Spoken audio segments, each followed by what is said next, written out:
నమస్తే, welcome to our channel. నేను సౌజన్య.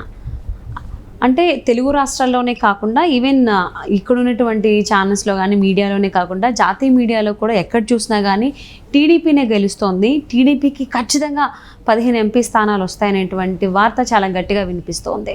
మరి అంశానికి సంబంధించి వారి విశ్లేషణని మనతో పంచుకోవడానికి ఈరోజు మనతో పాటు ఉన్నారు సీనియర్ జర్నలిస్ట్ దుర్గాకుమార్ గారు ఉన్నారు. వారితో మాట్లాడదాం. నమస్తే అండి. నమస్కారం. మా సౌజన్య, మన వీక్షకులు కూడా నమస్కారం. ఏపీలో ఖచ్చితంగా టీడీపీ వస్తుంది. టీడీపీకి 15 ఎంపీ స్థానాలు కూడా వచ్చేటువంటి అవకాశం ఉంది. ఇంకా వస్తే ఇంకెక్కువ కూడా రావచ్చు అనేది ఇక్కడ లోకల్ మీడియాలోనే కాకుండా నేషనల్ మీడియా చూసుకున్నట్లయితే అక్కడ కూడా ఆల్మోస్ట్ చంద్రబాబు గారే గెలిచేటువంటి అవకాశం ఉంది. కూటమి అధికారంలోకి వస్తుంది అని ఏ సర్వే చూసినా, ఏ అనలిస్ట్ మాట్లాడినా, ఏ స్ట్రాటజిస్ట్, పొలిటికల్ స్ట్రాటజిస్ట్ మాట్లాడినా, ఈవెన్ పొలిటికల్ అనలిస్ట్ కానీ సీనియర్ జర్నలిస్ట్ ఎవరు మాట్లాడినా ఇదే మాట చెప్తూ ఉన్నారు, చంద్రబాబు గారు గెలుస్తారు అని. ఎందుకు వాళ్ళు ఇంతలా చెప్పడం జరుగుతుంది?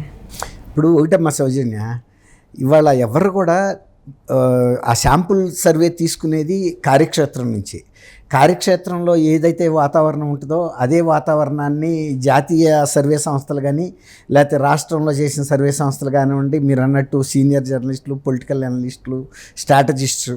ఇప్పుడు స్ట్రాటజిస్ట్ అన్నారు కాబట్టి మీరు ప్రశాంత్ కిషోర్ ఒకప్పుడు 2019లో జగన్మోహన్ రెడ్డికి స్ట్రాటజిస్టు.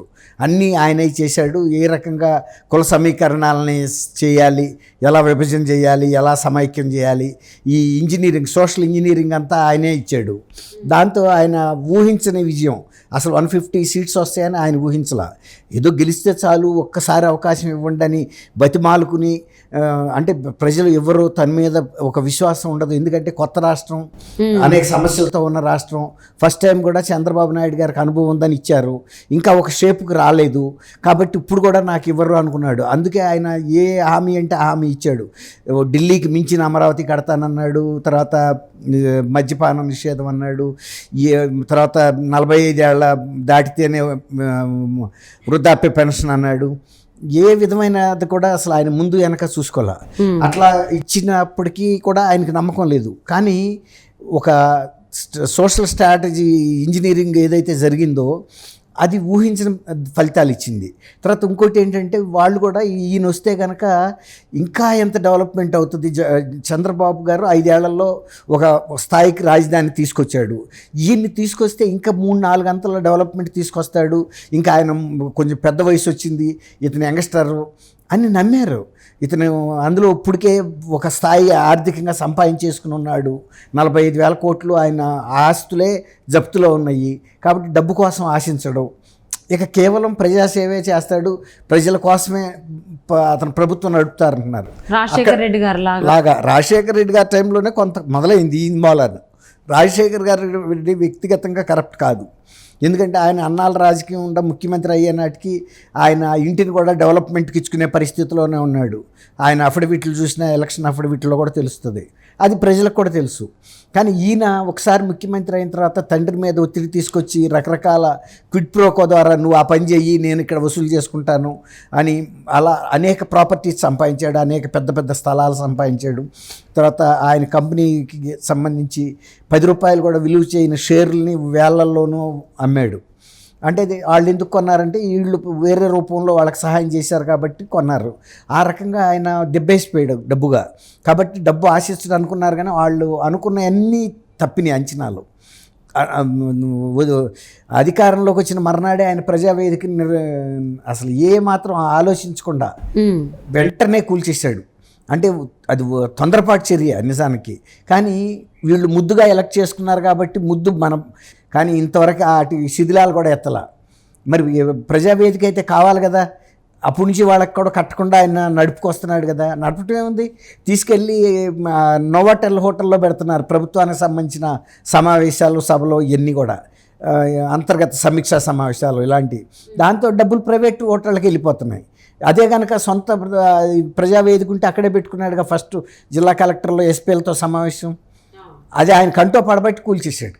ఆయన కంటో పడింది ఏది కూడా విధ్వంసమే కానీ అభివృద్ధి అనేది జరగదు. ఎవరన్నా అక్కడ చూసి ఇది బాగుంది, ఇలాంటి సమావేశ మందిరాలు ఇంకా కడదాం, దీనిలో ఇంకా కొన్ని ఫెసిలిటీస్ పెడదామని ఎవరైనా అభివృద్ధి గురించి ఆలోచిస్తారు, ఈయనది విధ్వంసం గురించి ఆలోచిస్తున్నాడు. మొదటి నుంచి అదే జరిగింది. ఆ రకంగా ఎన్నుకున్న ప్రజల్ని ఆయన టార్గెట్ చేసుకుని పోలీసుల్ని ఎవరి మీద ఉపయోగించాలి? నేరస్తుల మీద ఉపయోగించాలి. నిన్ను ఎన్నుకున్న ఓటర్ల మీద, అమాయకులైన పేదల మీద ఉపయోగించేది పోలీసు వ్యవస్థని. అట్లా ఎవరు ఉపయోగించాల. అది ఎందుకు ఆయనకి అట్లాంటి ప్రజల మీద, తర్వాత ప్రజలకు దగ్గరికి వెళ్ళటం మానేశాడు. ఎప్పుడు కూడా కాన్వాయిల్లో రోప్ పార్టీలు పరిగెత్తాలి, ఈయన కాన్వాయిల్ని అని చెప్పు. తర్వాత అది ఎవడో కిటికీ తలుపులు కూడా తీయటానికి వీల్లేదు, అందరూ తలుపులు వేసి కూర్చోవాలి, షాపులు మూసేయాలి. తర్వాత చెట్లు ఎక్కడన్నా ఉంటే చెట్లు కొట్టేయాలి, దాని మీద ఎవరన్నా గన్మెన్ కూర్చుని ఫైరింగ్ చేస్తారని భయం ఆయనకి. ఎందుకు అంత ప్రాణభయం ఉందో మరి మనకు అర్థం కాదు. ఇన్సెక్యూరిటీ ఫీలింగ్ చాలా ఎక్కువ. అది ఎవరికి లేదు. అంతకుముందు రాజశేఖర రెడ్డి గారికి కూడా లేదు. అంటే ఒక పొలిటీషియన్కి అలా ఇన్సెక్యూరిటీ ఫీలింగ్ ఉండడం అనేది ఎందుకు, అసలు ఇంతకుముందు ఎవరికైనా అలా ఉందా? లేదమ్మా, అదే చెప్తున్నా, అంతకుముందు ఎవరికి లేదు. ఇప్పుడు వెంకటరావు గారి టైంలో ఒక జీప్లో మహా ఉంటే ఒక డిఎస్పీ, ఒక ఎస్ఐ, ఒక 2-3 కానిస్టేబుల్స్ ఉండేవాళ్ళు. ఆయన మీద నక్సలైట్ల టార్గెట్ కూడా ఉండేది. ఆయన నక్సలైట్ల మీద బాగా తీవ్రమైన అణిచివేతకు దిగాడు. దాని మీద అప్పట్లో జస్టిస్ ఒక విమర్దలాల్ కమిషన్ అని కూడా వేశారు ఆయన మీద. అంటే నక్సలైట్ల మీద ఈయన చేసిన దాష్టికాల మీద విమర్దలాల్ కమిషన్ వేశారు. అంటే ఇది ఎప్పుడు 1978 ఆ ప్రాంతాల్లో, అంతకన్నా కొంచెం ముందేను. అంటే నేను ఎందుకు చెబుతున్నానంటే ఇది 75లోను. అయితే అట్లాంటి వ్యక్తి కూడా ఎప్పుడు ఆయన ప్రాణానికి భయపడలేదు. ఆ తర్వాత కేంద్ర మంత్రిగాను, పిసిసి ప్రెసిడెంట్గా, ఖమ్మం జిల్లా లోక్సభ సభ్యుడిగా కూడా ఆయన విపరీతంగా తిరిగేవాడు. ఎప్పుడు కూడా అంత భయపడి ఉండేది ఏం లేదు. ఆయనకు అసలు సెక్యూరిటీ గురించి ఆలోచించేవాడు కాదు. మరి ఈయన మరి ఆ గతంలో ఏమన్నా కొన్ని చిన్నాన అచ్చిలాంటి ఇంకా ఏమన్నా ఈయనకు ఉన్నాయా తెలీదు. ఈయన చరిత్ర గతంలో ప్రైవేట్ సైన్యాన్ని కూడా నడిపాడు. నల్మల ఫారెస్ట్లో పెట్టి వాటితో కొంతమంది మీద, ప్రైవేట్ వ్యక్తుల మీద దాడులు చేయించాడని. అంటే పరిటాల రవి గారి అచ్చిలో కూడా ఈయన హస్తం ఉందని అంటారు. అంటే ఆల్మోస్ట్ ఎక్కడైనా కానీ, స్టేట్ అయినా సెంట్రల్ అయినా కానీ టీడీపీ ప్రపంచం అనేది రాబోతుంది జూన్ 4వ తారీఖున అని వినిపిస్తూ ఉంది. అప్పుడు అదే చెప్పబోతున్నామ్మా. ఇప్పుడు ఈయన పరిస్థితి ఏంటంటే దీని మూలన జనంలో వ్యతిరేకత వచ్చింది. అదే నేను చూస్తున్నా. ఈయన పబ్లిక్ నుంచి దూరం వెళ్ళిపోయాడు. ఇక అక్కడ నుంచి మొదటి నుంచి కూడా దూరం వెళ్ళిపోయేటట్టుకి ప్రజలకి ఆయనకి అగాధం పెరిగిపోయింది. అది ఎలా ఫిల్అప్ చేసుకోవాలో కూడా ఆయనకి తెలియని పరిస్థితి ఏర్పడింది.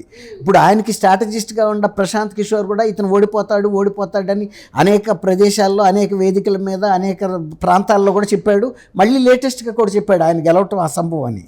తెలుగుదేశం కూటమికి అంత వేవ్ వచ్చి ఆ సీట్లు ఎవరైతే గతంలో 23 సీట్లు ఏమో వైఎస్ఆర్సీపీకి వెళ్ళి 151 సీట్స్ కూటమికి వస్తాయి. అట్లాగే 22 సీట్లు లోక్సభ స్థానాలు కూటమికి వస్తాయి. కాబట్టి తిరగబడుతుంది. అందుకే మీరు అన్నట్టు అన్ని సర్వే నివేదికలు అయ్యే చెబుతున్నాయి, సర్వే రిపోర్ట్లు ప్లస్ ఎవరు చెప్పినా అంటే కార్యక్షేత్రంలో ఉన్న వాస్తవం కూడా అదే. అందుకే ఇవాళ వైఎస్ఆర్సీపీ నాయకులు సైలెంట్గా ఉన్నారు. ఎలక్షన్లో ఊరికే మేకపోతే గంభీర్యమే కానీ వాళ్ళకి తెలుసు, అర్థమైపోయింది. అవును. సో ఎక్కడైనా కానీ ఏ మీడియా చూసుకున్నా, స్టేట్ కావచ్చు, సెంట్రల్ కావచ్చు, ఆల్మోస్ట్ అనలిస్టుల దగ్గర నుంచి, జర్నలిస్టుల దగ్గర నుంచి, స్టాటిస్ట్ దగ్గర నుంచి కూడా అదే వినిపిస్తూ ఉంది. జగన్మోహన్ రెడ్డి ఓడిపోతాడు, 4వ తారీఖున టీడీపీ ప్రపంచం రాబోతోంది, చూడబోతున్నాము, కూటమి అధికారంలోకి రాబోతుందని. సో అదే జరగాలని చెప్పి ఆశిద్దామండి. Thank you so much Durga Kumar garu. Thank you అమ్మా సౌజన్య. మన వీక్షకులకు కూడా నమస్కారం.